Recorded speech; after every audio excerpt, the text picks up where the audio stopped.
بسم اللہ الرحمن الرحیم۔ ووٹ کیا ہے؟ وش قرآن و حدیث کی روشنی میں ووٹ کی حیثیت کیا ہے؟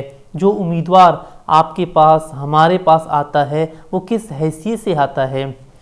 صوبائی اسمبلی ہو یا قومی اسمبلی، امیدوار آتا ہے آپ کے پاس ہمارے پاس، گویا کہ وہ دو چیزوں کا دعوے دار ہوتا ہے۔ پہلا دعویٰ اس کا یہ ہوتا ہے کہ وہ اس کام کی قابلیت رکھتا ہے، لہذا اس کو ووٹ دو۔ دوسرا دعویٰ اس کا یہ ہوتا ہے کہ وہ امانت دار بھی ہے اور دیانت دار بھی ہے، لہذا وہ آپ سے، مجھ سے، سب سے ووٹ مانگنے کے لیے آتا ہے۔ اب ووٹ کی حیثیت قرآن و حدیث کی روشنی میں تین حیثیتیں ہیں ووٹ کی۔ پہلی حیثیت ووٹ کی ہے شہادت کی، دوسری حیثیت ووٹ کی سفارش کی ہے، تیسری حیثیت ووٹ کی وکالت کی ہے۔ پہلی حیثیت ووٹ کی شہادت ہے، یعنی کہ گواہی دینا۔ ووٹر، ووٹ دینے والے کو ووٹر کہتے ہیں۔ ہم ہاتھ کے اس انگلی تھم سے نشان لگا لیتے ہیں، اس کو ووٹ کہتے ہیں۔ اب ووٹر گویا کہ اس بات کی شہادت گواہی دیتا ہے، ہاں واقعی یہ قومی اسمبلی یا صوبائی اسمبلی بننے کے لیے آیا ہے، میں اس کی گواہی دیتا ہوں، یہ قابل ہے، اہل ہے اور امانت دار بھی ہے اور دیانت دار بھی ہے، لہذا میں اس کی گواہی دیتا ہوں۔ تو اگر واقعی اس امیدوار کے اندر یہ صفات ہوں تو اس کو ووٹر کو ثواب بھی ملے گا۔ ہاں اگر ووٹر جانتا ہے کہ اس کے اندر یہ صفات نہیں ہیں، قابل بھی نہیں ہے، اہل بھی نہیں ہے، امانت دار بھی نہیں ہے، دیانت دار بھی نہیں ہے، تو گویا کہ ووٹر جھوٹی گواہی دے رہا ہے۔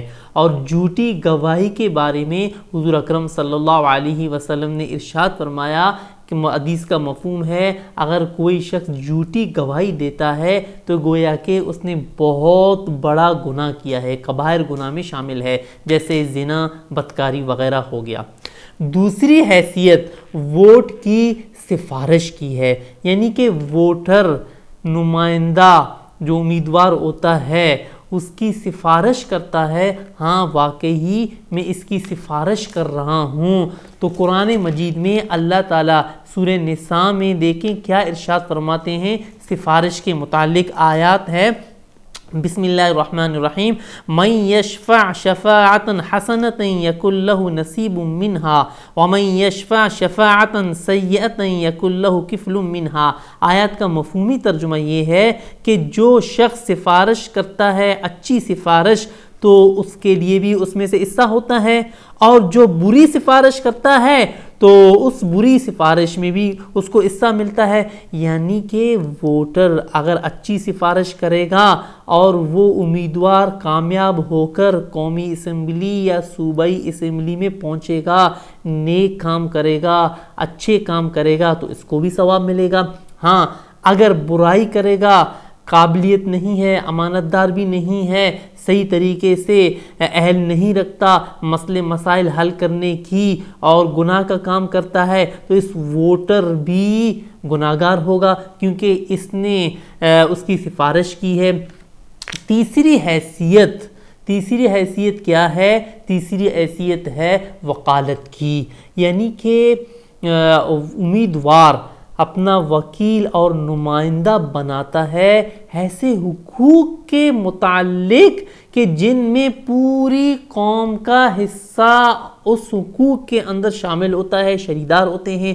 ہاں اگر ایک شخصی حق کے متعلق حق ہوتا تو اس کا گناہ اسی کے اوپر ہوتا، لیکن یہاں پر ایسا نہیں ہے، بلکہ ووٹر نمائندہ کو اپنا وکیل اور نمائندہ بنا رہا ہے ایسے حقوق کے متعلق جس میں سب کا حصہ داری ہے۔ تو لہذا خلاصہ کلام یہی ہوا کہ قرآن و حدیث کی روشنی میں ووٹ کی تین حیثیتیں ہیں۔ پہلی حیثیت شہادت کی ہے، گواہی کی ہے، دوسری حیثیت سفارش کی ہے، اور تیسری حیثیت جو ہے نا وکالت کی، یعنی کہ حقوق مشترکہ میں وکالت ہے۔ تو لہٰذا قرآن و حدیث کی روشنی میں ہمیں معلوم ہوا کہ قابل، دیانتدار، امانتدار کو اگر ہم ووٹ دیں اور نیک صالح وہ کام کرے، قابلیت رکھتا ہو تو ہمیں ثواب بھی ملے گا۔